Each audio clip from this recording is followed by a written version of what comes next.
Good morning, everyone. How are we today? Hope you guys are all doing good. Leo here with the Hillbilly Files. Today we are in the bustling town of Kermit, West Virginia. It's 11 a.m. on a Monday morning, and as you can see, brother, traffic is just insane. Here comes two right now. Traffic is just crazy. Bustling city of Kermit. I'm kidding, Kermit. I love you. I came down here, guys, to tell you a story, as you kind of probably suspected. Now, this one here is just a little bit unusual fare for us, but we think that you guys will probably like this. Now, why am I standing here staring at this bank? It's kind of a weird question, kind of a strange thing to do, be sitting on your hood with a GoPro out, kind of looking around town just a little bit, but mostly focusing on the bank. Looks a little suspicious, maybe. Well, I'm totally innocent, but you know, the guy that we're about to talk about, he did case this bank for real. Anyway, let's get right to the story. Kermit, West Virginia, January 3rd, 1987. It was a quiet Saturday morning before it turned into chaos when two masked men stormed into the Matewan National Bank, which used to sit here. It's now Truist Bank. In minutes, they escaped with more than $250,000 in cash and set in motion one of the most shocking crime sprees in local history. But the money wasn't all that was lost that day. Betrayal, murder, and even a major counterfeiting ring would follow in its wake. The robbery had been carefully planned weeks earlier by a man named Charlie McCoy. Had put together a crew. Donald Moore, Harold Runyon, Russell Davis, remember that name, Russell Davis, David Maynard, and Sammy Copley. I knew Sammy Copley. I knew two of these guys, actually. Harold and his ex-wife had even filmed a videotape mapping various getaway routes. Yeah. The day before the heist, Charlie and Donald stole a black Ford Bronco from right over across the river over here in Kentucky. Now let's trucks go.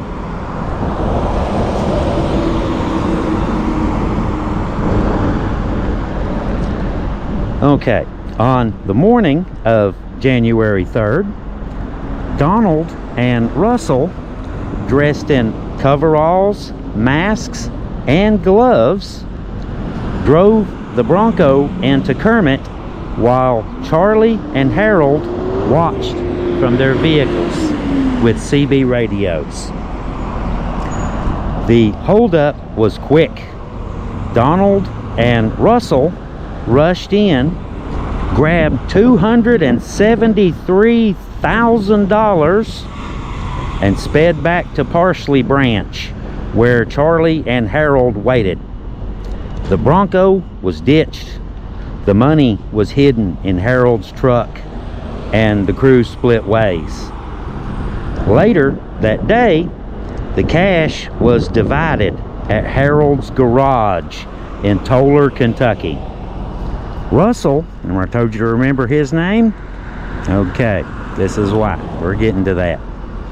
Russell was given his share in $5,000 pieces, one chunk up front. Here's you $5,000. We'll just hang on to the rest of that for now. Because, quite frankly, no one trusted Russell to keep quiet. Which just begs the question, why in the world did you bring Russell in the first place? Anyway, the plan unraveled almost immediately. You see, Russell took off with Harold's truck with all the money in it and hid out in Louisa, Kentucky. Hang on, let the truck go by. He's got to load. He's gonna low gear at any second, I'm sure. Here we go. Donald was soon arrested on other charges, and it put the spotlight on the entire crew. Fearing that Russell would talk, Harold drove him to Louisville, Kentucky, where he flew to Jacksonville, Florida. Harold then went to California and Las Vegas to launder the cash. But just as they had suspected from the very beginning, good old Russell just couldn't keep his mouth shut. From Florida, he began demanding more money.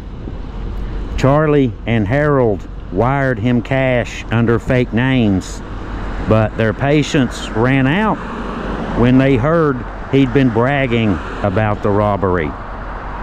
By late January, Russell was back in Kentucky, and Charlie and Harold had decided that he had to go. Harold and his ex-wife dug a grave on Ford Mountain in Pike County, Kentucky. They lured Russell out with the promise of more money, but when he stepped out of the vehicle, Harold shot him in the back, and Charlie fired a final bullet into his head. They buried him on the mountain and abandoned his car at the Bluegrass Airport in Lexington, Kentucky.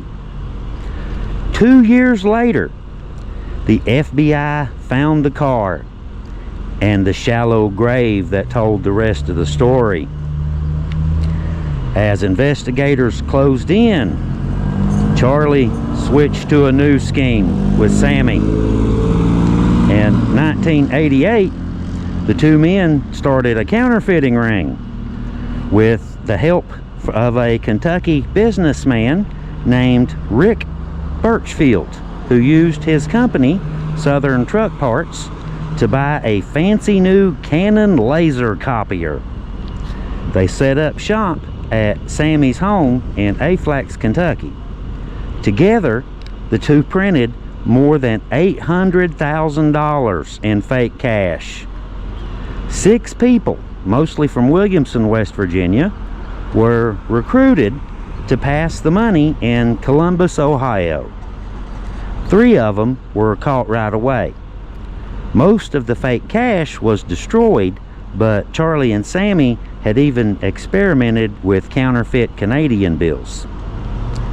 Paul Shortridge and Debbie Farley later helped hide the copiers before federal agents seized them and matched Charlie's fingerprints to the operation.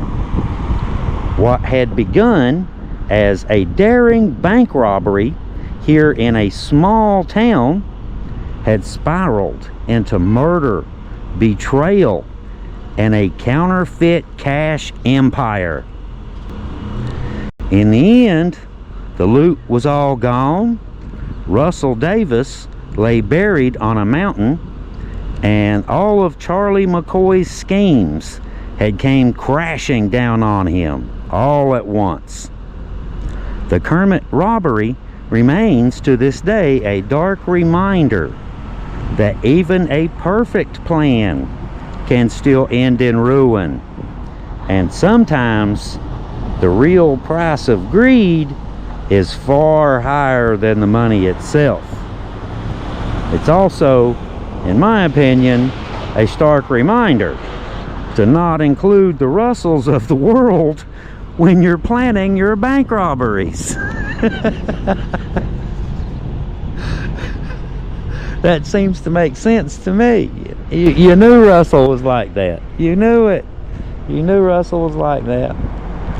Anyway, I knew 2 of these people, actually.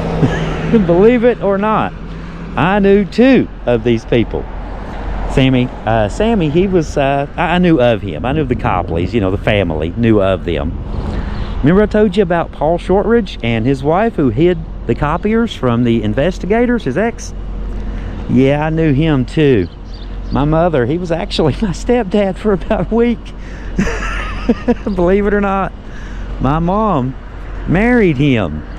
They met, had, you know, one of them wild whirlwind romances, and the next thing you know, brother, they're married. Soon as mom found out what kind of nut job the dude was, though, about a week later, she had the entire marriage annulled and moved on. I just thought that was a kind of interesting footnote. Anyway, it's a very interesting, very unique, and very wild little story, and in a very unique and wild little place too. Kermit's a really cool little town. Very, very busy, very bustling, lots of traffic, people coming and going constantly. Yeah, just look at all that traffic. Look at all that. Outrageous. All right, guys, I guess I better get out of here. I still yet got a little ways to go to get back home. Just thought I would come down here today, show you guys a little bit of Kermit, West Virginia, and tell you a story about a bank heist. We'll see y'all later. Y'all have a really good day. And this is Leo with the Hillbilly Files. Hillbillies out. See y'all next time.